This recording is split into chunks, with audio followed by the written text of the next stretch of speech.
Bonjour à tous. Aujourd'hui, choisissez aujourd'hui.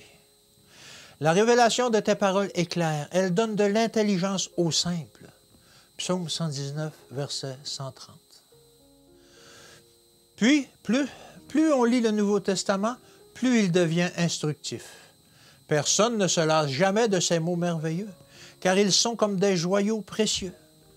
Plus nous approfondissons, plus la lumière qui en émane est nouvelle et magnifique.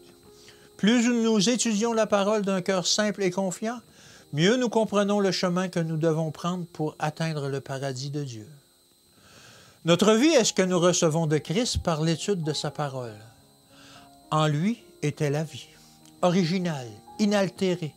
Il était la source de la vie. Le Sauveur nous donne la vie.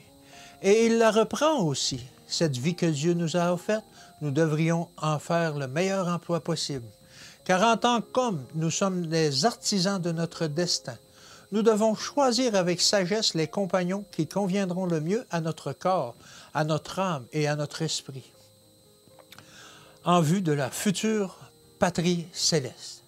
En choisissant nos compagnons, nous ne devrions pas nous soumettre à une influence qui puisse tant soit peu dévaloriser la formation de principes purs et justes, car nous avons besoin de tout l'appui possible afin de pouvoir, dans nos associations, édifier un caractère semblable à celui du Christ. Le Christ a dit, « Celui qui vaincra, je le ferai asseoir avec moi sur mon trône. Comme moi j'ai vaincu, je me suis assis avec mon Père sur son trône. » Apocalypse 3, verset 21.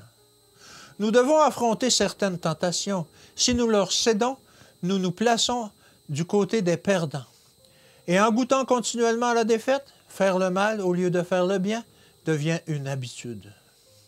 Par là, nous montrons que nous avons choisi d'adopter les principes et les attitudes de Satan, plutôt que les principes et les attributs de Jésus-Christ. Un chrétien n'accordera pas son affection à quelqu'un qui, par sa ligne de conduite, néglige Jésus-Christ, crucifie à nouveau chaque jour le Fils de Dieu et l'expose à l'ignominie. Ceux-là révèlent par leurs actes et leurs conversations qu'ils n'ont aucun respect pour celui qui a donné sa vie en échange de la vie des hommes, endurant à leur place la misère, la tentation, le renoncement et le sacrifice de soi. Tout au long de sa vie ici-bas, il a été mésestimé et incompris, même par les membres de sa propre famille. Satan suggérait continuellement à ses frères, les fils de Joseph, des critiques au sujet de celui qui semblait si différent d'eux. Il refusait toutes ses sollicitations à faire le mal, parce qu'il ne voulait pas transgresser la loi, ni dévier ne fût-ce que légèrement d'un « il est écrit ». Il gardait les Écritures en son cœur et en son esprit comme un trésor. Il blâmait rarement l'attitude de ses frères. Au contraire, il avait toujours pour eux un message venant de Dieu. Il est écrit.